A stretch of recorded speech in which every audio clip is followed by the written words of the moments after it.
Namaste, welcome to this episode. I'm currently in Lucknow and it's really cold here. My parents currently live in Lucknow क्योंकि मेरे पापा की transfer वाली job है. इससे पहले मेरे पेरेंट्स भोपाल में रहते थे, उससे पहले दिल्ली में रहते थे. पर जब हम दिल्ली में रहते थे तब I shifted to Bombay for college और उसके बाद I've continued living in Bombay after college. पर मेरे पापा की तो ट्रांसफर होती रहती है. मैंने बॉम्बे में बैठ के सोचा कि I should go meet my family. I should spend time with them. I should spend New Year's with them. पर अब I regret it. More on this later. अभी मुझे जाना है जिम. अरे मेरे को बताना है लोगों को कि मैं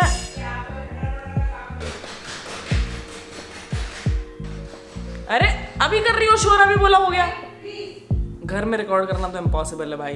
2 बैकपैक्स लेके जिम जा रही हूँ. I've made drastic lifestyle changes ever since I started my cart. I'm weighing everything I eat, spending a lot of time on the treadmill, taking no cheat meals. मिठाइयों को मना करना, घर के खाने को मना करना. थोड़े दिन जिम बंद था तो I went on 6-kilometer runs when it was 6 degrees outside, which seems insane. और शायद यही चीजें देख के मेरे पेरेंट्स को लगता है कि ये क्यों कर रही है. यही quote unquote extreme lifestyle choices देख के उनको लगता है कि ये सही नहीं है. I get that. मुझे भी नहीं मजा आ रहा है ऐसे जी के. But I know that a few months down the road, living like this will be rewarding. Here's my friend Arohi. She's attempting a 70 kg front squat PR, which is absolutely impressive. I miss being on a bulk and focusing on strength. Bhai, biryani body banana. I found myself absolutely struggling on the military press. Whoa, Jatin Bieber aa chuka hai Lucknow. I ended the session थोड़ी posing करके. I'm at the lowest weight I've ever been since the lockdown. घर ना आने के reason तो हैं, पर घर आने का एक बहुत बड़ा रीजन है. I don't know if you know this about me, but I'm Sindhi और सिंधियों के घर में बनता है कड़ी चावल. I'm currently cutting, तो घर आके खाना खाना भी एक बहुत बड़ा रीजन नहीं था मेरे लिए, क्योंकि आसपास जिम ढूंढना, घर में सब जब सामने गाजर का हलवा खा रहे हो उस चीज को बस देखते रहना और खुद ना खाना. बहुत सारा सेल्फ कंट्रोल और डिसिप्लिन नीडेड है घर आने के लिए. During a cut I weighed out 200 grams of rice. This is practically the only meal that I will be eating at home. मेरी फ्लाइट है अभी 2 घंटे में. Oh yeah. मैंने अभी तक घर पे आके कुछ भी जंक नहीं खाया था, एक्सेप्ट एक दिन मैंने कुछ 100 ग्राम गाजर का हलवा खाया था. Oh, too good. Oh, too good. It's so nice. The thing is now, every time I come home, 2 घंटे में मेरा बस हो जाता है. मुझे लगता है हाँ ठीक है, never mind. I just want to go back home. I've just gotten so used to living alone that यहाँ पे आना is just a huge switch. और एक बार ही तुम अकेला रह लेते हो ना, तुम्हें नहीं मन करता भाई घर वापस जाने का. I also sometimes think about what would happen if I had to move back in with my parents. क्या मैं वो कर पाती? मैं वो बिल्कुल नहीं कर पाती.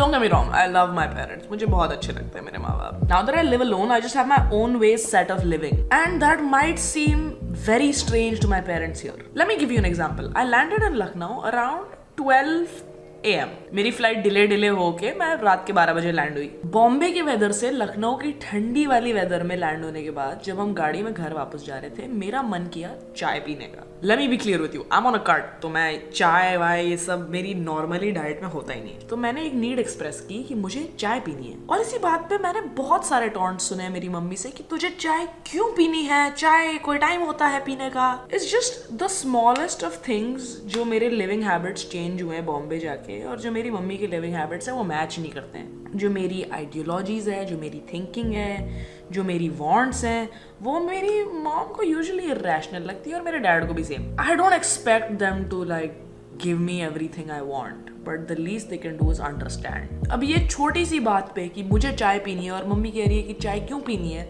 इस पे हमारा झगड़ा हो गया. Within 20 minutes of me landing, can you imagine? तुम्हें लग रहा होगा ये इतनी छोटी सी बात है, इस पे तुम बात करके इसे सॉल्व क्यों नहीं कर लेते. ना भाई, वो नहीं होता इस घर में. Let me tell you more, but after I finish this कड़ी चावल, I'm back in Bombay. जिससे पहले कि मैं भूल जाऊं, I want to complete my train of thought. मुझे समझ में आ गया है कि ये दिक्कतें क्यों एग्जिस्ट करती है मेरे और मेरे पेरेंट्स के बीच में. It's nothing but a generational gap. Now that I have more autonomy, I have a very different lifestyle. And when I come back home, my parents unintentionally turn back into their old habits of micromanaging me, questioning my lifestyle choices. ऐसा नहीं है कि वो मुझे टोक रहे हैं, परेशान कर रहे हैं, and they don't trust me as an adult. वो बस कुछ चीजें हैं जो उनके समझ में नहीं आती, और जो चीज तुम्हें समझ में नहीं आती वो तुम्हें ऑटोमेटिकली गलत लगने लगती है. They care about me, and that's where all this questioning and micromanaging comes in from.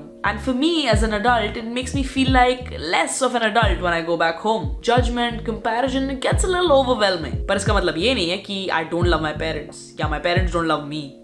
I think I'm just trying to make peace with this fact कि brown parents love you, but they don't tell you that they love you. They just toko you with everything that you do.